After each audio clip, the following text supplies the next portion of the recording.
ሰላም ጤና ይስጥልን። በምዕራብ እስያና በመካከለኛው ምስራቅ ቀጠና ላይ የሚታየው የኃይሎች መቧደንና ወታደራዊ ሽኩቻ አዲስ ምዕራፍ ላይ በደረሰበት በዚህ ወቅት ከኢራን ጦርነት ማግስት ቀጣዩ የስጋት ቀጠና ወዴት ያመራል የሚለው ጥያቄ ብዙዎችን ትኩረት ስቧል። በዚህ መሰረት በቱርክና በእስራኤል መካከል ያለው ግንኙነት ከጊዜያዊ ዲፕሎማሲያዊ ቀውስ ባለፈ ወደ ጥልቅና ዘላቂ ስትራቴጂካዊ ጠላትነት መሸጋገሩን የሚያሳዩ በርካታ ክስተቶች እየታዩ ነው። ምንም እንኳ በሁለቱ ሀገራት መካከል ቀጥተኛ ወታደራዊ ግጭት የመፈጠር እድሉ በብዙም ስልታዊ ገደቦች የተከበበ ቢሆንም በመካከላቸው ያለው ግንኙነት ግን ከቀዝቃዛው ጦርነት ማግስት ጀምሮ በምዕራብ እስያ ያለው ቀጠናዊ ስብጥርን ለመወሰን በሚፈለገው ሰፊ የጂኦፖለቲካዊ ፉክክር ውስጥ ዋነኛው ተዋናይ ሆኗል።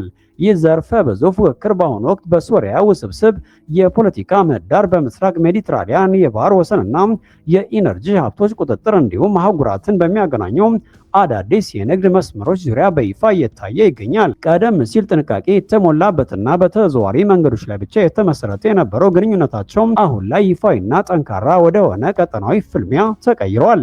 ታዋቂው የጂኦፖለቲካ ተንታኝና የቱርክ ቀጠናዊ ጉዳዮች ኤክስፐርት ማህሙድ አሉሽ ለአልሚዲያ በሰጡት ቃለ መጠይቅ በሁለቱ ሀገራት መካከል ያለው ግንኙነት ጊዜያዊ ቀውስ ሳይሆን ወደ ከፍተኛ ስትራቴጂካዊ ፉክክር መሸጋገሩን በዝርዝር ያብራራል።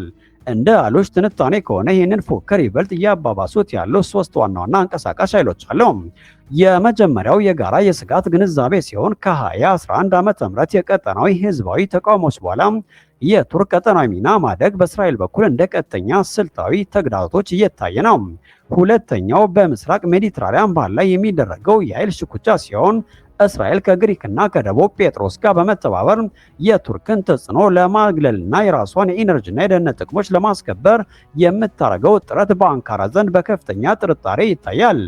ሶስተኛው ደግሞ የአሜሪካ በቀጠናው ላይ ያለው ሚና መለወጥ ነው። ዋሽንግተን ውጥረቱ እንዳይባባስ የማድረግ አቅም ቢኖራትም አሁን ላይ ግን በሁለቱ አጋሮች ላይ ያላት ተጽዕኖ መዳከሙ ግንኙነታቸውን ይበልጥ ያልተረጋጋ እንዲሆን አድርጎታል። ምንም እንኳን ከሁለቱም ወገኖች የሚሰሙት የቃላት ጦርነቶችና ዲፕሎማሲያዊ ፍጥጫዎች እጅግ የጦፉ ቢሆንም ማህሙድ አሉሽ በቱርክና በእስራኤል መካከል ቀጥተኛ ወታደራዊ ግጭት በቅርብም ሆነ በረጅም ጊዜ ውስጥ ሊከሰት የሚችልበት እድል እጅግ ዝቅተኛ መሆኑን ይከራከራሉ። ለዚህ ድምዳሜው የሚሰጣቸው ምክንያቶች ደግሞ መዋቅራዊና ስልታዊ ይዘት ያላቸው ናቸው። ቱርክ በኔቶ ውስጥ ሁለተኛው ትልቅ ወታደራዊ ኃይል ያላት፣ በዓለም ላይ እጅግ ስትራቴጂካዊ የሆኑ የባህር መተላለፊያዎችን የምትቆጣጠርና ለምዕራባውያን አጠቃላይ የደህንነት መዋቅር እጅግ ምሰሶ የሆነች ሀገር ናት ብለዋል። በመሆኑም በእስራኤልና በቱርክ መካከል የሚነሳ ማንኛውም አይነት ወታደራዊ ግጭት ቀደም ሲል እስራኤል ከአረብ ሀገራት ጋር ካደረገቻቸው ጦርነቶች በበለጠ ሰፊና አስከፊ ዓለም አቀፋዊ መዘዞችን የሚያስከትል በመሆኑ ሁለቱም ሀገራት እንዲህ አይነቱን ሁኔታ ለማስወገድ ከፍተኛ ጥንቃቄ ያደርጋሉ ብለዋል። ከዚህ በተጨማሪ በቅርቡ የተካሄደው የኢራን ጦርነት ማግስት የታዩ ውጤቶች የእስራኤልን ወታደራዊ ስሌት በእጅጉ ሊቀይሩ እንደሚችሉ አሉሽ ያመላክታሉ።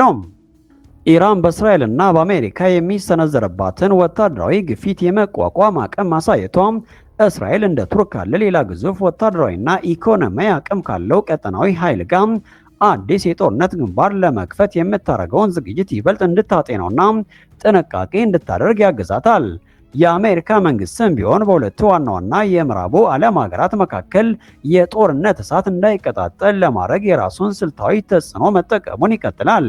ይሁን እንጂ በእስራኤልና በአሜሪካ የፖለቲካ ልሂቃን ዘንድ ቱርክን እንደቀጣው ዋነኛ ስጋት የመመልከት አዝማሚያ በከፍተኛ ሁኔታ እያደገ መጥቷል። እንደ አውሮፓውያን አቆጣጠር በየካቲት 17 ቀን 2026 በተካሄደው የአሜሪካ የይሁዳ ድርጅቶች ዓመታዊ ጉባኤ ላይ የእስራኤል ጠቅላይ ሚኒስትር ቢንያም ኔታንያሁ በተገኙበት የቀድሞው ጠቅላይ ሚኒስትር ናፍታሊ ቤኔን ቱርክ አዲሷ ኢራን ናት በማለት የተናገሩት አነጋጋሪ ንግግር በአንካራ ዘንድ ከፍተኛ ቁጣን ቀስቅሷል።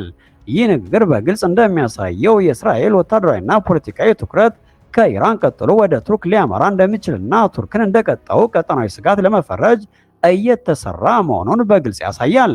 ይህንን ሀሳብ የሚደግፉ ሌሎች በርካታ ጽሑፎች ከእስራኤል ጋር ግንኙነት ካላቸው ተቋማትና ግለሰቦች መውጣት ጀምረዋል።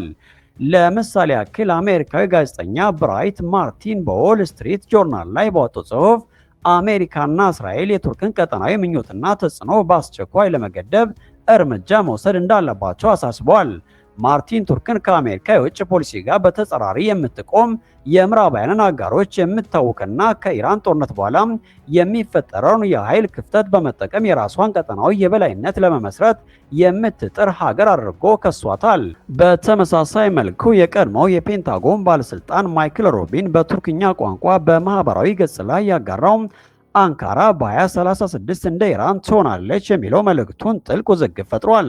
ሮቢን ባወጣው ሌላው ጽሑፍ ላይ የኤፍ-16 የጦር አውሮፕላኖችን ማውደም እስራኤል በቱርክ ላይ ቀጥተኛ ጥቃት ልሰነዝር ትችላለች በማለት እስራኤል የቱርክን ወታደራዊ አቅም ለማዳከም ቅድመ ጥቃት ልሰነዝር የምትችልበትን ሁኔታዎች ዘርዝረዋል። በቱርክ በኩልም የስጋት ስሌት በቀላሉ የሚታይ ባለመሆኑ ፕሬዝዳንት ኤርዶጋን እስራኤል ለሀገራቸው ቀጥተኛ ስጋት አርገው በመፈረጅ ጠንካራ መግለጫዎችን ሲሰጡ ቆይተዋል። ተንታኙ አሉሽ እንደሚለው የኤርዶጋን ጠንካራ ንግግሮች የግል ፖለቲካዊ ፍጆታ ሳይሆኑ በቱርክ የመንግስት መዋቅር ውስጥ እስራኤል በቀጠናው ላይ የምታደርገውን ወታደራዊ መስፋፋት ለመግታት የተያዘውን የጋራ ስልታዊ አቅም የሚያንጸባርቅ ናቸው ብለዋል። ቱርክ በእስራኤል ዘንድ እንደ ትልቅ ወታደራዊ ስጋት እንድትታይ ካደረጓት ዋና ዋና ምክንያቶች መካከል አንዱም ባለፉት 10 ዓመታት ውስጥ ያስመዘገበችው አስደናቂ የመከላከያ ኢንዱስትሪ እድገት ነው። ቱርክ ቀደም ሲል ሙሉ በሙሉ በምዕራባውያን የጦር መሳሪያ አቅርቦት ላይ ጥገኛ የነበረች ሲሆን በተለይም እንደ አውሮፓውያን አቆጣጠር በ1952 ኔቶን ከተቀላቀለች በኋላ ወታደራዊ መዋቅሯ ከአሜሪካ በሚመጣ የገንዘብና የትጥቅ ድጋፍ ላይ የተመሰረተ ነበር። ይሁን እንጂ በ1960ዎቹ የቆጴጥሮስ ቀውስ ወቅት አሜሪካ በአንካራ ላይ ያደረገችው ጫና ቱርክ የራሷ ስልታዊ ነጻነት እንደሌላት እንድትረዳ አድርጓታል። ይህንን ጥገኝነት ለመቀየር ትልቁ ታሪካዊ ክስተት የተከሰተው በ1974 ቱርክ በቆጵሮስ ላይ ወታደራዊ ጣልቃ ገብነት ካደረገች በኋላ ሲሆን አሜሪካ በ1975 የጣለችባትን የጦር መሳሪያ ማዕቀብ የቱርክን የጦር አውሮፕላኖችና ጥገናና ወታደራዊ ዝግጁነት ክፉኛ ጎድቶት ነበር። ይህ ቀውስ ግን አንካራ የራሷን የውስጥ የመከላከያ ኢንዱስትሪ እንድትገነባ ትልቅ ታሪካዊ መነሻ ሆኗታል። በዚህም መሰረት እንደ አሴልሳንና ሮኬትሳን የመሳሰሉ ግዙፍ የመከላከያ ተቋማትን በማቋቋም በቴክኖሎጂ ችግርና በሀገር ውስጥ ምርት ላይ የተመሰረተ የጦር መሳሪያ ማምረት ጀመረች። እንደ አውሮፓውያን አቆጣጠር በ2025 የቱርክ የመከላከያ ምርቶች የውጭ ንግድ $10 ቢሊዮን መድረሱ ሀገሪቱ በወታደራዊ ረገድ ምን ያክል ራሷን የቻለችና ቀጠናዊ ሚዛኑን እንደለወጠች ያሳያል። ይህ የራስ ገዝ የመከላከያ አቅም እስራኤል በቱርክ ላይ የምታደርገውን ስሌት ይበልጥ ጥንቃቄ የተሞላበት እንዲሆን ያደርገዋል ተብሎ ይታመናል። እንደ ማህሙድ አሉሽ ትንታኔ ከሆነ ምንም እንኳ ቀጥተኛ ጦርነት የመነሳት እድሉ ዝቅተኛ ቢሆንም ሶሪያ ግን በአሁኑ ወቅት የቱርክና የእስራኤልን ቀጥተኛ ያልሆነ ፉክክር ዋነኛ መዳረሻ ሆናለች ብለዋል። ሶሪያ አሁን ላይ የሁለቱ ሀገራት ፍላጎት የሚጋጭባት ዋነኛ ስትራቴጂካዊ መድረክ ሆናለች። ቱርክ በሶሪያ ላይ ያላትን ታሪካዊ፣ ባህላዊና ሃይማኖታዊ ትስስር በመጠቀም አዲስ የንግድ መስመሮችን ከባህረ ሰላጤው ሀገራት ጋር በሶሪያና በዮርዳኖስ በኩል ለመዘርጋት ትፈልጋለች።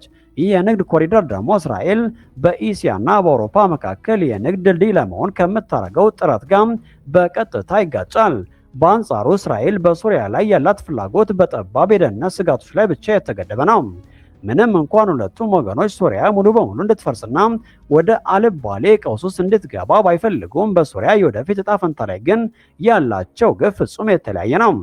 በአጠቃላይ በቱርክና በእስራኤል መካከል ያለው የወደፊት ግንኙነት በጦር ሜዳ ሳይሆን በሶሪያ ተጽዕኖን ለመፍጠር በሚደረግ ፉክክር፣ በአዳዲስ የንግድ መስመሮች ሽሚያና በመካከለኛው ምስራቅ አዲስ ቀጠናዊ ስርዓትን ለመዘርጋት በሚደረግ ዲፕሎማሲያዊ ግብግብ ላይ የሚወሰን ይሆናል። ምንም እንኳ የቃላት ጦርነቱና የደህንነት ስጋቶቹ እየጨመሩ ቢሄዱም ሁለቱ ሀገራት በቀጥታ ጦርነት ውስጥ ከመግባት ይቆጠባሉ። ይሁን እንጂ በቀጠናው ላይ ያላቸው የኃይል ሽኩቻና ስትራቴጂካዊ ፉክክር በሚቀጥሉት ዓመታት ይበልጥ ተጠናክሮ እንደሚቀጥል ጥርጥር የለውም።